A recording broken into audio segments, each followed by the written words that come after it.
नमस्कार मित्रांनो, मी सचिन जाधव तुमच्या सर्वांचे मनापासून स्वागत करतो। आज आपण म्युच्युअल फंड बद्दलची माहिती बघणार आहोत, तीही अगदी सोप्या भाषेत, त्यामुळे व्हिडिओ पूर्ण बघा।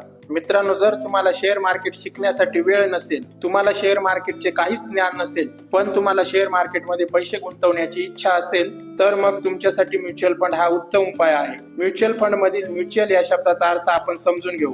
एकापेक्षा जास्त लोक कोणतीही एक गोष्ट जबाबदारीने करतात, त्याला म्युच्युअल असे म्हणतात। म्हणजे एकापेक्षा जास्त लोक एकाच फंड मध्ये गुंतवणूक करतात, त्याला म्युच्युअल फंड असे म्हणतात। कोणतेही म्युच्युअल फंड हे एक ॲसेट मॅनेजमेंट कंपनी चालवत असते। ही कंपनी वेगवेगळे फंड बाजारात आणते आणि पब्लिक त्या फंड मध्ये म्हणजेच म्युच्युअल फंड मध्ये पैसे गुंतवते।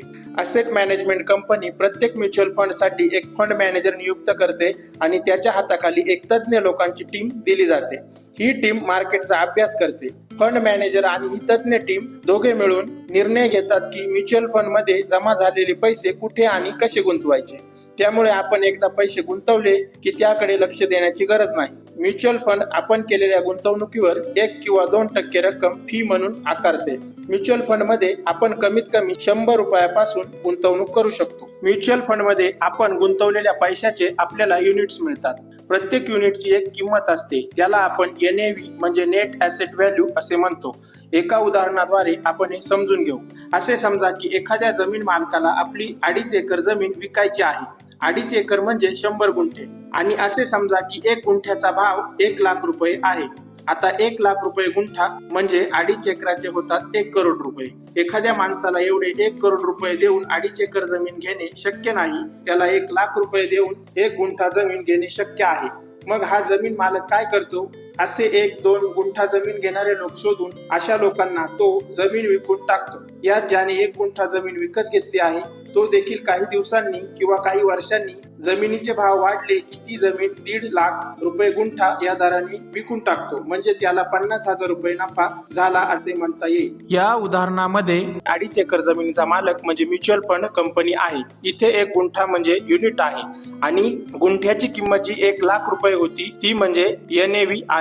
या उदाहरणाद्वारे आपल्याला बऱ्यापैकी समजले असेल। आपण जेव्हा एखाद्या म्युच्युअल फंड मध्ये पैसे गुंतवतो तेव्हा आपल्याला युनिट मिळतात आणि त्या प्रत्येक युनिटला किंमत असते, त्याला NAV म्हणतात। जर त्या NAV ची किंमत वाढली तर आपल्याला प्रॉफिट होतो आणि कमी झाली तर लॉस होतो। म्युच्युअल फंड मध्ये तुम्ही जेवढे जास्त काळ पैसे गुंतवाल तेवढा तुम्हाला प्रॉफिट होण्याची शक्यता जास्त असते। तज्ञांच्या मते जर तुम्ही 5 ते 7 वर्षासाठी गुंतवणूक करत असाल तर तुम्हाला म्युच्युअल फंड मध्ये चांगला प्रॉफिट होऊ शकतो। म्युच्युअल फंड मध्ये आपण 2 प्रकारे गुंतवणूक करू शकतो। पहिला प्रकार म्हणजे SIP आणि दुसरा प्रकार म्हणजे लंप सम। SIP चा फुल फॉर्म सिस्टमॅटिक इन्व्हेस्टमेंट प्लॅन असा आहे।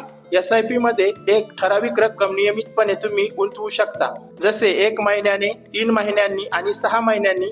SIP मध्ये तुम्ही कमीत कमी 500 रुपयापासून जास्तीत जास्त कितीही रक्कम गुंतवू शकता। म्युच्युअल फंड मध्ये दुसरा गुंतवणुकीचा प्रकार आहे लंप सम म्हणजे एकत्रित पैसे भरणे। ज्या प्रकारे आपण SIP मध्ये नियमित पैसे भरतो, इथे लंप सम मध्ये एकत्रित पैसे भरत असतो। अशा प्रकारे आपण या व्हिडिओमध्ये म्युच्युअल फंडची माहिती बघितली। याविषयी सविस्तर माहिती आपण पुढील येणाऱ्या व्हिडिओमध्ये बघणार आहोत।